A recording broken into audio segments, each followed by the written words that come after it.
Jemalu! Po. Kaloy! Ay! Nong! Kaming! Nong! Good evening! Basta po! Naku po! Ano po? Po, bisita mo kayo. Kinontak na ba kayo ni Ikit? Sinabi ba niya sa inyo bakit hindi pa siya umuwi? Ano ba nangyari sa pagsundo niya doon sa foreigner? Pwede ba kung may nalalaman kayo, sabihin niyo na sa akin kasi kanina pa ako nag-aalala sa anak ko. Gusto ko lang malaman kung ligtas siya, yun lang. Safe po siya. Opo. Nong, nakausap ko po siya kanina at sabi niya sa akin na nasa airport pa po siya. Airport? Hanggang ngayon? Gabi na eh. Kanina pang hapon yun, di ba? Yun nga po, Nong hindi po kasi siya sinipot ni Victor. Bale, niloko po siya nung kachat niya. Ito nga ba sinasabi ko eh? Ay, naku, una pa lang. Nako, wala na talaga akong tiwala dyan sa foreigner na yan. Alam na alam ko walang gagawin mabuti yan eh. At Jemalu. Bakit? Jemalu? Kaloy? Meron pa ba akong hindi nalalaman? Ha? Kung sabi, Papi? Ba't ako multiply ko? Iiwan mo ko sa iyo. Gusto mo sampalin kita, bilis mo na. Wala akong panahon sa kulitan ninyong dalawa. Ang gusto ko lang sabihin niyo sa akin kung ano ang dapat ko malaman. Na-scam si Ikit. Natangay lahat ng pampasweldo para sa mga tour guides. Ano?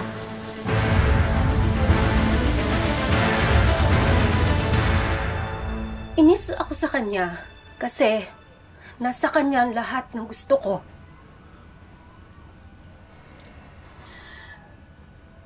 Tanggap at mahal siya ng tatay niya. Ang daming nag-a-admire sa kanya.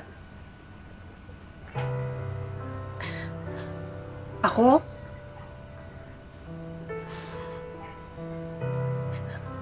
My own dad looks at me like I'm trash.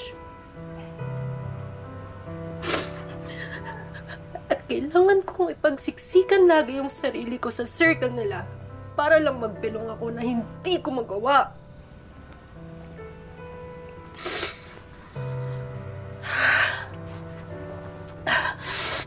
Pero look at Kit. Look at her. Pareho na kami, oh. Her dad's gonna hate her. People are gonna dislike her. She's gonna feel my pain. Kaya wala na siyang karapatan na magmalaki sa akin.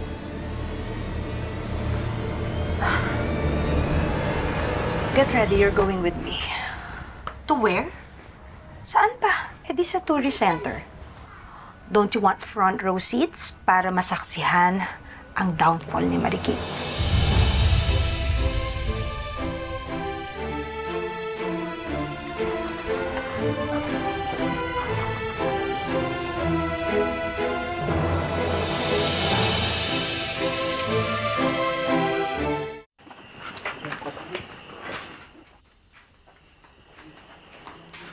Paring Gani,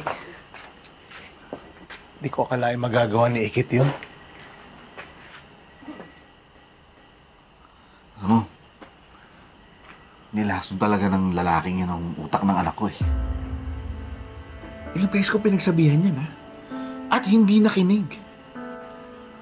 Oh, ngayon, dahil sa katigasan ng ulo niya at karupukan niya. Tingnan mo, daming nagdadamay pare. Paano natin papaliwanag sa mga kadilimuhin natin? Nang wala na yung pera nila. Hindi ko alam pare. Nag-iisip pa ako. Siguro hindi ko siya dapat pinagsalitaan ng ganong kabibigat. Parang nasobrahan ata eh. Isipin mo naman yung nangyari sa kanya. Mabigat yun. First time niyang na-in-love. Tapos ganun ang ginawa sa kanya. At kaya ang malas ko kasi yung iba naman, di ba pag first love, sabi nila, dream come true. Bakit sa akin bangungot? Bakit sila napakaswerte nila? Ba't ako hindi? Gusto ko lang naman maghanap ng Prince Charming. Tapos nahanap ko Prince Kabit. Ganun. Di ba dapat bilang magulang, andun ako para damayan siya? Pero mahal, lalo yung mamimihasa kung basta ka na lang nalalambot sa kanya. If I were you, tiisin mo muna yung anak mo para matuto siya ng lesson at hindi niya naulitin yung ginawa niya. Palibhasa, lumaking walang nanay si Ikit, kaya kulang sa guidance. Kaya itong anak natin, I'm sure nalalaki siya ng mabuti kasi complete family tayo. Hindi magiging kapareho ng ate niya na laging nagre-rebelde at pasaway.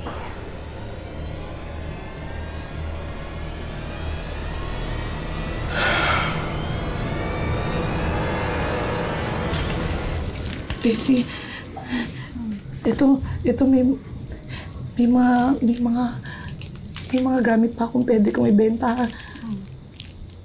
Higaw ko, sing-sing, kwintas, may relo pa ako nasa bahay, mga damit. Bessie, tulungan mo naman ako. Tulungan niyo naman ako para maibenta. Bessie, second hand yun, pero good naman yung condition nun. Sabi naman, Bessie, huwag nila ako baratin. Kailangan ko lang talaga. Relax ka lang, akong bahala. Please, ha? Oo. Kaloy, lapit mo naman ako doon sa kakilala mo, nagpapa 5-6, so sabihin mo, magbabayad naman ako, eh. Para lang may magpasahod ako doon sa mga nagtutour guides. Sabihin mo, may pamilya yung mga yun, eh. Gusto ko lang mabigyan sila ng sahod. Sigurado ka ba, Ikit? Baka kasi mahirapan ka lang lalo eh. Baka mabaon ka sa utang. Okay lang ako kasi pinasok ko tong problema na to, eh. Ayoko naman ibigay lahat ng problema na ginawa ko. Ayoko mo si tatay yung magsalo lahat ng problema na ginawa ko. Responsibilidad ko to, eh. Tatapusin ko lang kasi, Bessie. Tatapusin ko, tutulungan niyo ako, please. Bessie, relax ka lang. Huwag ka mag-alala. Tutulungan ka namin. Kaya kami nandito. Saka, alam mo, baka may iba pang mas magandang solusyon kaysa mangutang ka dyan sa 5-6 na yan. Tsaka, sasahod na kami ni Bobby dun sa paluwagan na sinalihan namin. Ipapahiram namin sa'yo. Maliit lang yun, pero makakatulong din yun sa'yo kahit papaano. Talaga? Hindi naman natin napag-usap. Joke lang. Oo, Ikit. Tsaka, ano pang silbi ng pagkakaibigan natin kung hindi ka namin tutulungan, hindi ba? Tama. Dito kami para sa'yo, Ikit. Okay? Alam mo, sobra akong nahihiya sa inyo, pero Bessie, hindi ko tatanggihan yun. Tatanawin kong utang na loob. Babawi ako sa inyo. Sobrang laking tulong nun para sa akin. Promise. Buti na lang meron akong mga kaibigan na kaya niyo. Ay. Napaiyak mo, Bobby, eh. Ang hirap kasi sa'yo, Ikit. Hindi mo sinusunod ang sinasabi ng tatay mo. Sarili mo lang ang iniisip mo. Tita, hindi ko naman po gustong lumala yung sitwasyon. Gusto ko lang naman po talagang may gawin ako para po masolve kagad yung problema. Wala naman sanang magiging problema. Kung umpisa pa lang, tinigilan mo na pakikipag-chat sa Victor na yon. Teka lang, tita. Una sa lahat, hindi ako mapipilitan makipag-chat sa hinayupak na Victor na yon kung hindi niyo pinaparamdam sa akin na parang wala akong lugar dito sa pamamahay na to. Kagaya ngayon. Ano nangyayari? Binabaliktad niyo ako. Ginagawa niyo ako sinungaling. Nagsabi naman ako sa inyo pero sinasabi niyo hindi. Eh, nahirap sa inyo lang. Alam niyo parang wala na akong nagawang tama dito sa bahay na to. Higit. Tama na. Kasi, Tama na. Bakit sinasagot-sagot mo ang tita Rica mo? Tay, sorry. Nasasaktan lang naman po ako kasi pinapalabas po nila sinungaling ako. So what are you saying? Na ako ang masama? Na kami pa ni Angela ang kontrabida? Ang sabihin mo, mana ka lang talaga sa nanay mo na nakikipagrelasyon sa foreigner at sarili lang ang iniisip. Hindi nyo iniisip ang magiging epekto nun sa mga pamilya nyo. Wala kang kwenta, anak. Puro mo na lang sakit ng ulong binibigay mo kay Gani. nasaktan na ako.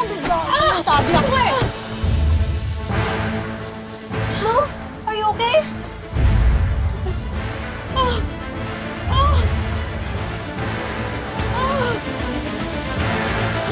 Mahal! Mahal! Paano yung baby natin? Sorry. Huwag kang lumapit! Lumayo ka! Tay, pero... Lumayo ka!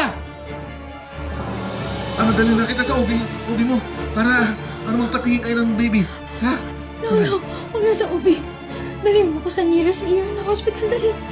Bilisan na. Angela na sa'yo susi ng kotse. Pagko mo, dali mo! Ba't tumawa? Angela! Ama! Halika! Halika. Dahan-dahan lang, dahan-dahan. Halika.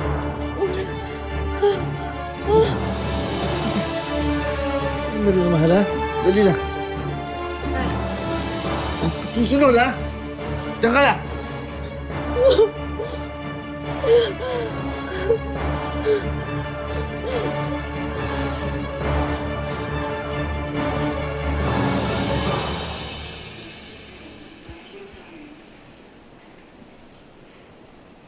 Angela.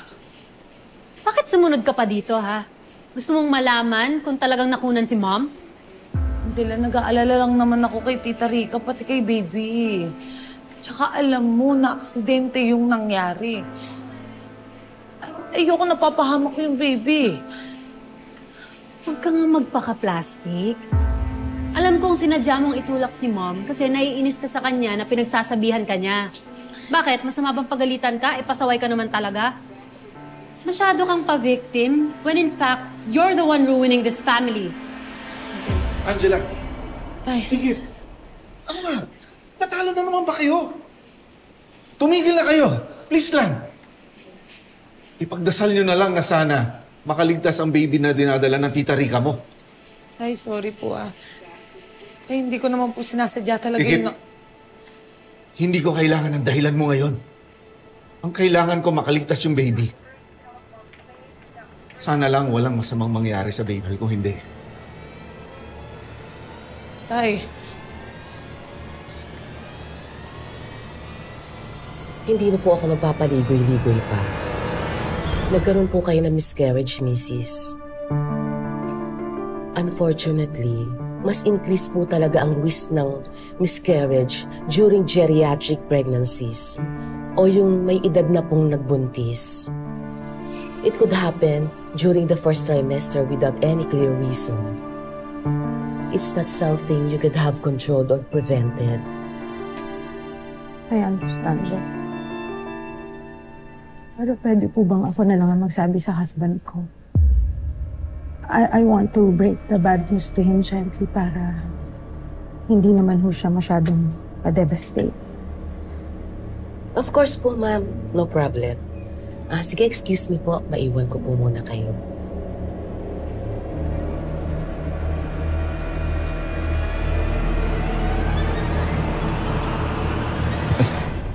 Dok, kamusta po yung asawa ko? Hinihintay na po kayo ng asawa niyo. Sige po. Thank you.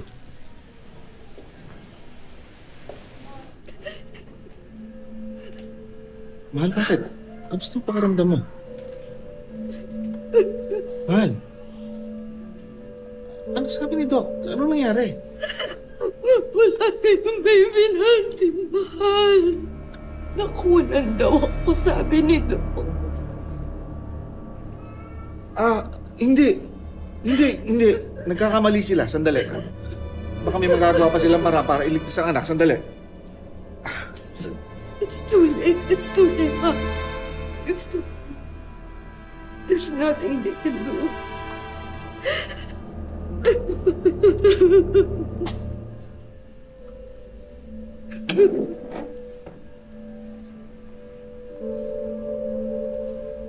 Sorry. Sorry, Mahal. Sorry, hindi ko kayo naproteksyonan.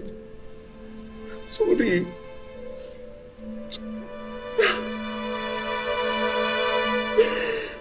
Kasalanan na ito, Nick. Kung hindi niya ako sinaktan, hindi mawawala ang baby natin.